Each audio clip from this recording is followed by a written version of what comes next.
This is a Fox 10 News Alert. Oklahoma and saying, how do we prevent this or avoid it? I mean, I knew we had a situation. You were in communication with those governors. Yes. Yes. Were they able to direct you or give you any really good advice on how to navigate? I think the best advice was do your best to get out in front of this. And in many ways, I felt that we did in terms of at least our actions out of the governor's office. On the 12th. On the 12th, we were able to announce what we were able to deliver on, yesterday morning at 6:15 a.m. I would have liked it to go more quickly, but, you have a legislative process, and we really did reorganize the priorities of the state budget that was introduced in January. Are you comfortable that enough goes to education? Well, I believe that every part of the government needs more. I mean, who do you ever talk to that says, I've been paid enough or I don't deserve more? And I think this is part of the challenge of leadership, is that you can lay a vision out there, make sure that you're properly prioritizing and bringing resources necessary. But there's always demands. Nobody ever comes to my office and says, I have enough, you can take some back. And when there's dollars available, there's quite a scrum for where they should go. Sure. Looking back, do you think you should have met with the Red for Ed folks or the union leadership? I think the way we were able to handle this with real decision makers inside of K-12, the superintendents, the principals, we met with many teachers, including teachers in the Red for Ed movement. We'll continue to do that. Leadership kept beating you up over not meeting with them. Well, I want to meet with people that can actually make the decisions on the dollars inside the school system. That's superintendents. That's superintendents and principals. Is there anything they could have done or any dynamic that would have shifted, that if looking back on it, that would have allowed you or made it possible for you to meet with them? Is there something they did where you said, you know what, this is too political, I'm not going to meet with these guys? Well, it's really not about them. It's about the teachers, and it's about the kids in the K-12 school system. That's why, as governor, I wanted to stay out of the politics and stay focused on the policy, and wanted to meet with everyone that could make help mold and shape the best possible policy going forward. I knew that we had resources, and the resources were growing, so that we could address this, but I wanted to do it in a way where it wouldn't be twisted or distorted. Let me ask you, people are already saying, you're starting to hear this drumbeat, that some of the teachers will not get a 20% raise based on the size of the district and the teacher salaries, and some of them pushing $50,000, $55,000 a year, that there just isn't the money to give everybody a 20% raise. The teacher pay will be increased 20% across the state, and it's going to go out on a per-student basis. There is a flexibility in there for superintendents and principals, depending on the situation inside their school. If there are people, to keep that intact, right? We want to give them flexibility. We've got to have flexibility at the local level. I mean, I think everyone wants local control. They don't want the governor or the legislature to be running K-12. The biggest difference in a school are the teachers in the classroom and the person that's leading the school, the principal. Those are the ones that really can serve the kids and work with the parents, so they've got to have that flexibility. So when we sat down last week and you said, I kept saying, how do you earmark the money? How do we make sure it goes to the teachers? Where is the accountability on that front to make sure that the districts don't get it and it gets frittered away somewhere else? So the accountability is that dollars are codified, they're ongoing, and in the base, and they're inflated, so they're protected by law. So the dollars will be going from the general fund into the school districts, and then the way we'll be able to hold ourselves accountable is our average teacher pay in Arizona today is just north of $48,000. By school year 2020, it will be $58,100. That's coming up on the national average as well. We'll let principals and superintendents have that flexibility that they need, but that's the number we're going to be driving to, and that's the number they've committed to as well. Okay. If there were no walkout,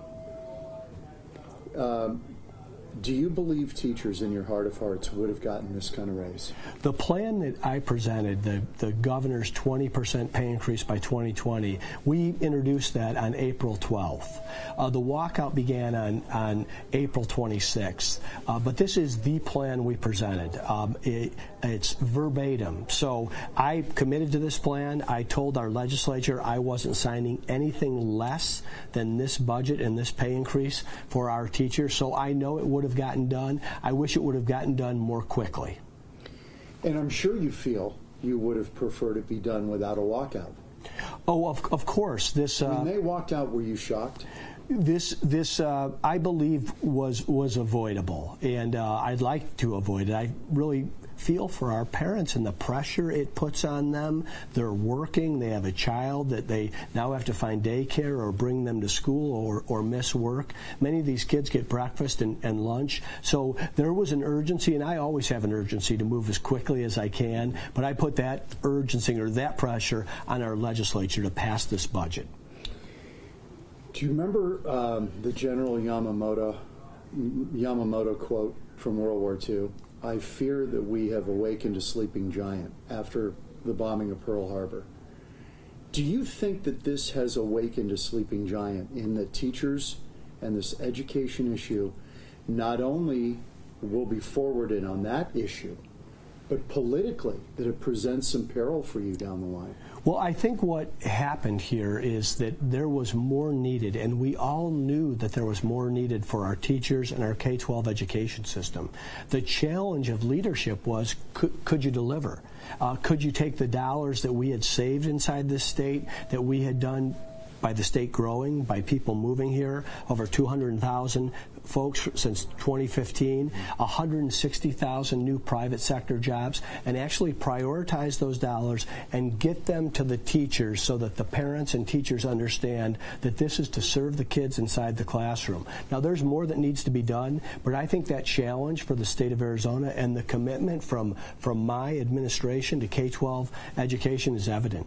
How do you feel about these pushes right now for possibly an income tax, a referendum, some type of citizens initiative, maybe a tax on high-income people to pay for the funding that was cut during the downturn, maybe a sales tax? We may end up having competing issues on the ballot. I don't know. What do you think about that idea? There's a lot of discussion about what taxes are necessary on the ballot. I, of course, have refused to raise taxes and been hesitant to talk about the introduction of any new tax increase. And it's because our state is growing. It's because people are fleeing California and flocking to Arizona. And I believe it's because we have a better place to live. We have a higher quality of life. We have a high economic attractiveness as well. So when somebody says we need to raise taxes, what I hear them saying is we need more money. Well, we do have additional money. That's the dollars that I was able to move into K-12 education. Because of growth and because of growth, revenues. Because of growth and fiscal responsibility. This was the first year we were able to move this significant amount of dollars to our teachers and inside our classrooms and to support staff. But we dug out of a tremendous financial hole during the Great Recession. We really had to tighten government's belt in that first year. Our budget growth was less than 3% over the last 3 years. This is going to be higher because we now have the dollars available and we have a booming economy. I don't want anything to get in the way of that booming economy and pour cold water on it. What if for unforeseen reasons, international events, something with North Korea, Iran, who knows, and the economic picture changes? We hit something that is unexpected, unforeseen. Well, the economic forecast is going to change. It always changes. You have to hope for the best, but prepare for the worst. That's why we have $458 million in our rainy day fund. We still have that. We still have to sweep that. We have not touched that. Even with all the additional investment that we're going to be able to put in our teachers, in our classrooms, in our support staff, and in our students, we'll have a $236 million cash balance in the general fund in 2019. When the walkout happened, were you reaching out to anybody to say, hey guys, give me a little time to try to make this happen for you? Give me a chance to fix it. Don't walk out. Well, we were reaching out, of course. We were talking with legislative leadership, Republicans and Democrats, talking to superintendents, principals, and teachers. But what I didn't want to do was make it a political issue. I thought it was something where we had to perform and pass a budget that the teachers could see, that the parents could see, actually delivered on the commitment that we put out there on April 12th. You didn't think there was anything you could do or say to stop the walkout, to try to buy some time to get what you ended up getting done? The only thing we could have done to prevent that walkout is if we could have passed that budget on April 12th or 13th. We had a legislature, we had Republicans and Democrats, and it is their job. They wanted to understand the numbers. They wanted to understand the forecast. They wanted to see the projections and work with JBLC and OSPB and all the other agencies that say, yes, this is reasonable and doable. But we had done that in the governor's office, and I applied maximum pressure. And I do want to move faster than some others, but I also wanted to make sure that we could deliver on what our commitment was. What would you like to say to the teachers out there who still continue to blast you? They don't trust you. They don't trust the legislature. They think you guys don't care. They think education funding is way down your priority list. What do you want to tell those folks? Well, I wanted the teachers to know that I value them, and I want to be judged by my record. Not only the passage of Proposition 123 in that second year that I was in governor, the extension of Proposition 301 in this year, the fact that we've codified a 20% pay increase over the next 3 years, per pupil spending is up 20%. I want to be judged on what's happened over the last 3 years since 2015. This has been our top priority. I can't control what happened in the past or before I came here or what happened in Arizona's economy, but I know that this is the top priority. It's the top spending line in our budget. I'm grateful for what these teachers do. I want them to feel respected and rewarded inside the classroom, so I want to deliver on what I've committed to and then allow them to do what they do best, which is teach our kids. Finally, do you worry that you've set a precedent here that whatever agency, you name it, public employee, saying, you know what, I'm not happy with what I'm making, and we're walking? There's no precedent that's been set here. We're going to continue to lead and govern and be financially responsible. This was an issue that needed to be addressed. Everyone knows it needed to be addressed, but because our economy was growing, because we had these dollars available, we were able to answer this question for our teachers and the kids inside the classroom. We're going to continue to grow as a state and to responsibly budget. And look at the good news we're having in other parts of our government, like the Department of Child Safety, recognized as one of the top agencies in the country, where just a short time ago it was one of the more broken agencies. So now we're having some success. We're demonstrating we can actually have a government that works, and we're going to continue going in that direction. Any final thoughts, Governor, that you haven't been asked where you feel you want to get something out there?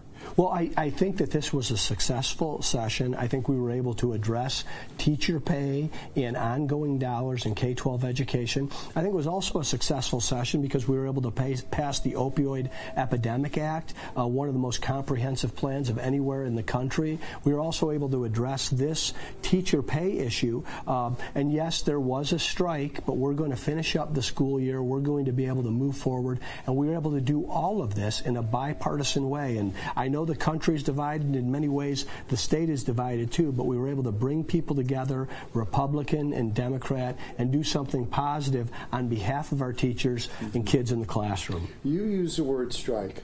Was it, in your view, not a walkout? Well, I think you can debate if it was a walkout or a strike. Either way, I think it's something that is avoidable and something I'd like to prevent in the future. Okay. Governor, great to see you. Appreciate Thank you. it.